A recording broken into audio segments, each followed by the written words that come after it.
إن الحمد لله نحمده ونستعينه ونستغفره ونعوذ بالله من شرور أنفسنا وسيئات أعمالنا. من يهده الله فلا مضل له ومن يضلل فلا هادي له، وأشهد أن لا إله إلا الله وحده لا شريك له، وأشهد أن محمدًا عبده ورسوله. يا أيها الذين آمنوا اتقوا الله حق تقاته ولا تموتن إلا وأنتم مسلمون. يا أيها الناس اتقوا ربكم الذي خلقكم من نفس واحدة وخلق منها زوجها وبث منهما رجالا كثيرا ونساء، واتقوا الله الذي تساءلون به والأرحام، إن الله كان عليكم رقيبا. يا أيها الذين آمنوا اتقوا الله وقولوا قولا سديدا يصلح لكم أعمالكم ويغفر لكم ذنوبكم، ومن يطع الله ورسوله فقد فاز فوزا عظيما. أما بعد، فإن أصدق الحديث كتاب الله، وخير الهدي هدي محمد صلى الله عليه وسلم، وشر الأمور محدثاتها، وكل محدثة بدعة، وكل بدعة ضلالة، وكل ضلالة في النار. أيها المسلمون عباد الله، يقول الله جل وعلا في كتابه الكريم: إنا عرضنا الأمانة على السماوات والأرض والجبال فأبين أن يحملنها وأشفقن منها وحملها الإنسان إنه كان ظلوما جهولا. إنا عرضنا الأمانة، فسرت الأمانة بأمرين: الأول فرائض الله بأداء ما أوجب وترك ما حرم، والأمر الثاني الذي فسرت به الأمانة حقوق العباد. فعرض الله جل وعلا هذه الأمانة على السماوات والأرض والجبال فأبين أن يحملنها، ليس معصية لله، ولكن خافت هذه المخلوقات العظيمة وهذه المخلوقات القوية، خافت من ألا تقوم بهذا الواجب. قال: فأبين أن يحملنها وأشفقن منها وحملها الإنسان إنه كان ظلوما جهولا. فهذه الأمانة بمفهومها العام بأداء فرائض الله وأداء حقوق الله تدخل في كل باب من أبواب الحياة لمن تدبر وعقل. فأعظم هذه الأمانات توحيد الله، فأنت مؤتمن أيها العبد على توحيد الله عز وجل وإخلاص العبادة لله، وأن تعتقد أن الله عز وجل هو المستحق وحده للعبادة، وأن صرف العبادة لغير الله إنما هو ضلال وبالباطل، كما قال الله سبحانه: ذلك بأن الله هو الحق وأن ما يدعون من دونه هو الباطل وأن الله هو العلي الكبير. فأعظم الخونة أولئك المشركون الذين صرفوا العبادة لغير الله ووضعوها، وهي حق خالص لله عز وجل، وضعوها في غير موضعها، صرفوها للأنبياء والأولياء، صرفوها للجن والملائكة، صرفوها للأضرحة والقبور، صرفوها للقباب والمشاهد، صرفوها للنجوم والكواكب والشمس والقمر. فهؤلاء أعظم الخونة عند الله تبارك وتعالى. أنت مؤتمن يا عبد الله على اتباع رسول الله صلى الله عليه وسلم، بأن تقتدي به وأن تتأسى به، وأن لا تعبد الله إلا بما شرع. وهذا مقتضى شهادة أن محمدًا رسول الله. أنت مؤتمن أن تحكم شريعته في كل صغير وكبير، وأن ترضى بحكمه صلى الله عليه وسلم، وأن ينشرح بذلك صدرك، كما قال الله سبحانه: فلا وربك لا يؤمنون حتى يحكموك فيما شجر بينهم ثم لا يجدوا في أنفسهم حرجا مما قضيت ويسلموا تسليما. فمن أعظم الخونة أهل البدع الذين زادوا في دين الله تبارك وتعالى ما ليس منه، والذين غيروا وبدلوا وأحدثوا. فهؤلاء من أعظم الخونة ومن أعظم الخيانة أن تبتدع في دين الله تبارك وتعالى. أنت مؤتمن على الأركان الخمسة من أركان الإسلام بعد الشهادتين: الصلاة والزكاة والصيام والحج. فالصلاة أمانة، أنت مؤتمن أن تؤدي هذه الصلوات الخمس في اليوم والليلة، تؤديها في وقتها، أن تؤديها في وقتها، وأن تؤديها مستكملا لشروطها، ومن شروطها الوضوء، فالوضوء أمانة. وإذا أصابتك الجنابة اغتسلت، فالغسل من الجنابة أمانة. أن تؤديها مستوفيا أركانها، أن تؤديها على الوجه الذي يحبه الله ويرضى. فمن حافظ على هذه الأمانة كان له عهد عند الله أن يدخله الجنة. الزكاة أمانة، أنت مؤتمن بأن تحصي أموالك وأن تخرج القدر الواجب وأن توصله وتعطيه مستحقه. الصيام أمانة، فأنت مؤتمن على صيام رمضان، أن تصوم خالصا لوجه الله محتسبا الأجر عند الله، وأن تترك المفطرات في جلواتك وخلواتك. أنت مؤتمن على الحج بأن تؤدي المناسك على الوجه المطلوب والذي يحبه الله ويرضاه. أنت مؤتمن على قلبك، فهذا القلب الذي في صدرك أمانة، فلا تعرضه للفتن، لا تعرضه لفتن الشبهات ولا لفتن الشهوات، فإنه إذا فسد الجسد كله. أنت مؤتمن على هذا البدن، فهو أمانة، فلا تعرضه ولا تأتي بما يضره أو بما يضعف سيره إلى الله جل وعلا. لا تعرضه للمسكرات ولا للمخدرات، لا تعرضه للهلاك والتلف، ولا تلقوا بأيديكم إلى التهلكة.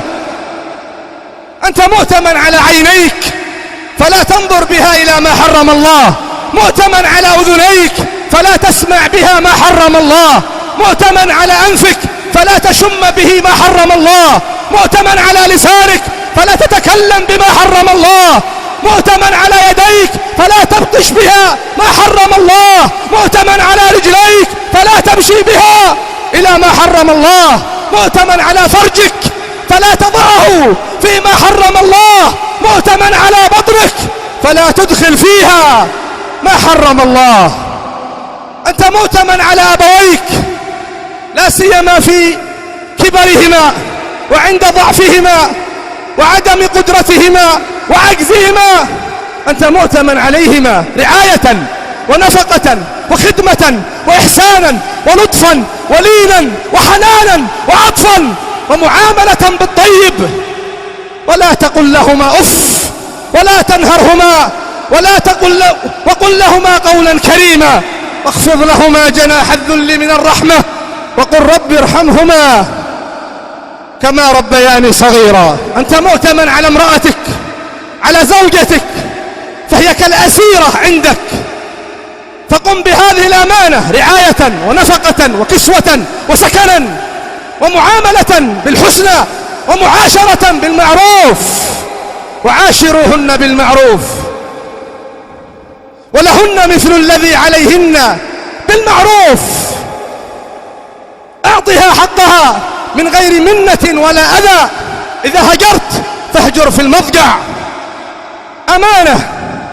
وهكذا المرأة مؤتمنة على زوجها وعلى بيتها وعلى أولادها. فالصالحات قانتات حافظات للغيب بما حفظ الله. في الحديث: خير مال المسلم المرأة الصالحة، إذا أمرها أطاعته، وإذا نظر إليها أسرته، أو إذا نظر إليها سرته، وإذا غاب عنها حفظته في نفسها وماله.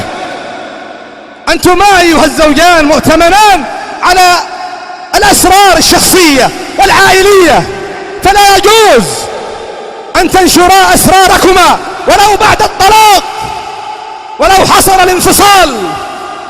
فقد جاء في الحديث: إن من شرار الناس الرجل يفضي إلى امرأته وتفضي إليه ثم ينشر سرها.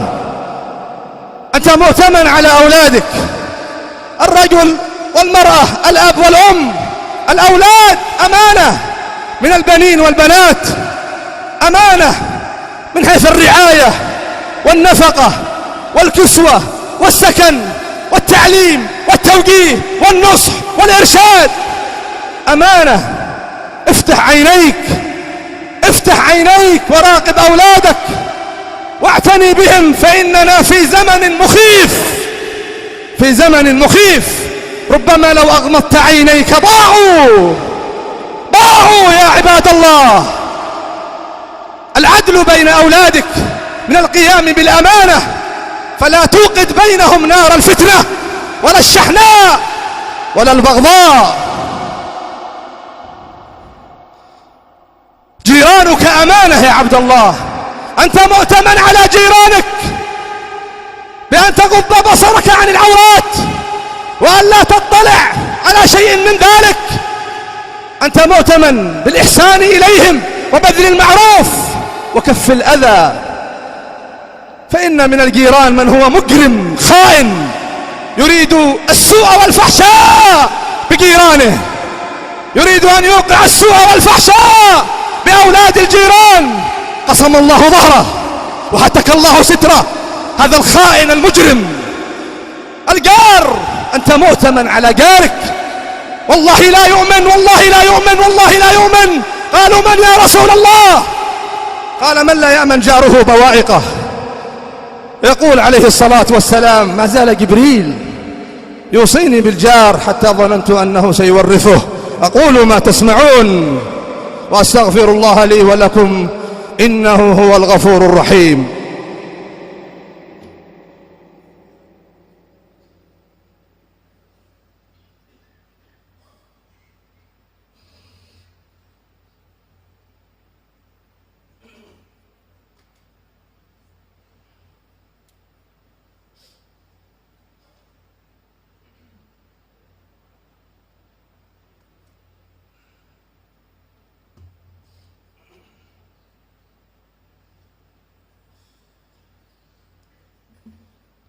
الحمد لله، وأشهد أن لا إله إلا الله وحده لا شريك له، وأشهد أن محمدًا عبده ورسوله صلى الله عليه وعلى آله وصحبه وسلم تسليمًا كثيرا. أما بعد، أيها المسلمون عباد الله، وهكذا معشر المسلمين البيع والشراء أمانة، فالبائع مؤتمن، لا يجوز له أن يخون المشتري، لا في كيل ولا في وزن ولا في كتمان عيب ولا في إخفاء صفة. وهكذا المشتري لا يخون البائع في إنقاص ثمن أو في مماطلة مع القدرة على الوفاء. وهكذا المؤجر مع المستأجر، والمستأجر مع المؤجر، كلاهما أمين ومؤتمن، فلا يجوز للمستأجر أن يخون المؤجر في الإضرار بالعين المؤجرة أو في إنقاص الأجرة أو في المماطلة بها. وهكذا المؤجر يكون أمينا، فلا يخون المستأجر في إنقاص أوصاف العين المؤجرة أو في شيء مما يحصل به النقص في الانتفاع بالعين المؤجرة. وهكذا معشر المسلمين الأمانة في الوكالات والأمانة في الولايات، فالوكيل مؤتمن، الوكيل مؤتمن، لا يجوز له أن يخون موكله بل يجب عليه أن يقوم بهذه الأمانة بالتي هي أحسن. فعلى سبيل المثال إذا وكله في شراء سلعة فلا يذهب يشتريها بثمن زائد محاباة للبائع، ولا يجوز له أن يكتم شيئا من الثمن إذا اشتراها بأنقص من قيمتها. وهكذا إذا وكله في بيع سلعة أو في شراء سلعة فلا يجوز له أن يشتريها بأزيد من ثمنها محاباة للبائع، ولا يجوز أن يكتم شيئا من ثمنها إذا نقص لمصلحته الشخصية. فالوكيل يقوم بأمانته بالتي هي أحسن تجاه موكله. ونسمع من بعض الناس الذين يشترون للدولة أو يشترون لمؤسسة أو يشترون لمرفق من المرافق العامة أو الخاصة أو لشركة من الشركات، يشتري شيئا ثم يقول للتاجر قيد في الفاتورة ثمنا أكثر حتى يأخذ هذه الزيادة. فهذا آكل للسحت خائن للأمانة. وهكذا التاجر الذي يوافقه على ذلك كذلك خائن للأمانة. فأموال الدولة وأموال المؤسسات والمرافق والشركات أموال محترمة لا يجوز خيانتها. وهكذا فيما يتعلق بالولايات فهي أمانة، ولايات عامة أو خاصة، فالقاضي مؤتمن وقائد الشرطة مؤتمن ورؤساء الإدارات ومدراء الفروع والمحافظ والوزير والرئيس كلهم مؤتمنون.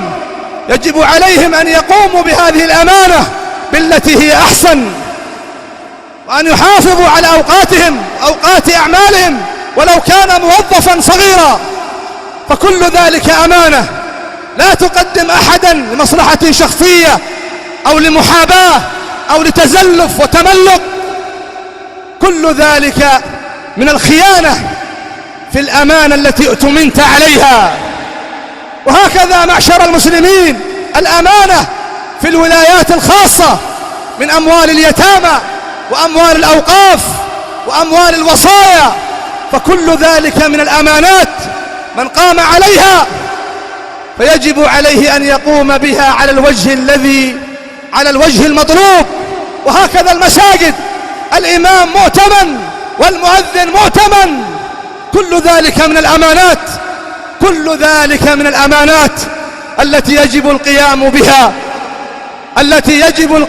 بها. ومتى ما قمنا بهذه الأمانات فإننا قد قمنا ببراءة ذمتنا أمام الله، ونكون بذلك قد أعددنا جوابا لسؤال الله عز وجل إذا ما سألنا عن هذه الأمانات، جوابا ينجينا من عذاب الله تبارك وتعالى. وهكذا إذا قمنا بهذه الأمانات بالوجه العام والمفهوم العام كان ذلك فيه مصلحة للمجتمع كله، كان في ذلك مصلحة عظيمة للمجتمع كله. فنسأل الله عز وجل أن يوفقنا لأداء الأمانات، نسأل الله عز وجل أن يوفقنا لأداء الأمانات، وأن يبرئ الله جل وعلا ذممنا، وأن يجعلنا من الناجين من عذابه. اللهم وفقنا لأداء الأمانة وجنبنا التساهل فيها والتفريط فيها، ونعوذ بك يا رب من الخيانة، نعوذ بك يا رب من الخيانة، نعوذ بك يا رب من الخيانة. اللهم أصلح أئمتنا ولاة أمورنا واهدهم لما فيه صلاح البلاد والعباد. اللهم من أراد بلادنا وسائر بلاد المسلمين بسوء اللهم اهتك ستره، اللهم اجعل تدبيره تدميره، اللهم اجعل الدائرة عليه. اللهم أرنا فيه عجائب قدرتك. اللهم اغفر للمسلمين والمسلمات المؤمنين والمؤمنات الأحياء منهم والأموات، إنك سميع قريب مجيب الدعوات. وآخر دعوانا الحمد لله رب العالمين، وصلى الله على نبينا محمد وعلى آله وصحبه أجمعين.